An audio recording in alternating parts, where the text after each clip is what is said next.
Our chief political correspondent Tom Clark is in Calgary today, and he joins me now. Tom, this trade deal hasn't been signed yet, but the Prime Minister's wanted to seal the deal for years. What are you hearing about all this?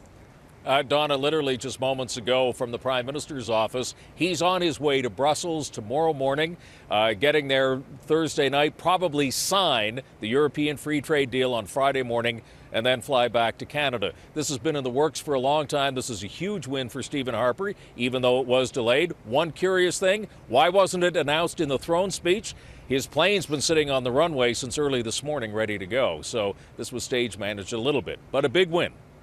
And this Senate spending scandal that we've talked about, it remains the government's biggest vulnerability, doesn't it? Because it all hinges on trust, honesty, and accountability. Yeah, you're absolutely right. The three things that he said would define his administration now under a bit of a cloud. And if he thought he could get away with it, Tom Mulcair, the NDP leader, sort of doubled down on it today, pointing out that when in the last session of Parliament, Stephen Harper said that nobody in his office knew what Nigel Wright was up to in terms of giving Mike Duffy $90,000. He says now the RCMP affidavit that we found out about last month seems to contradict that. And so here's what he said earlier today about what his plans are for Stephen Harper when he gets back from Brussels. Take a listen.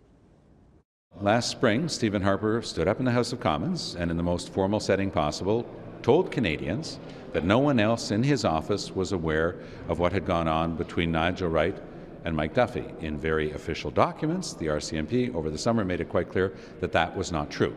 Well, you don't get away with just saying one thing that's the opposite of the truth in the House of Commons and expect to have no consequences.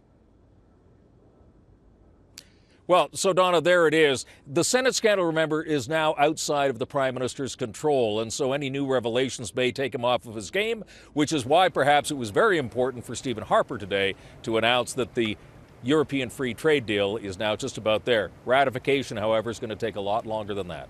And it means the Prime Minister won't be in the House tomorrow, probably the day after, to be confronted by the opposition. Interesting. Tom Clark. And something that Tom Mulcair says was unbelievable and unprecedented. Tom Clark in Calgary tonight. Thanks.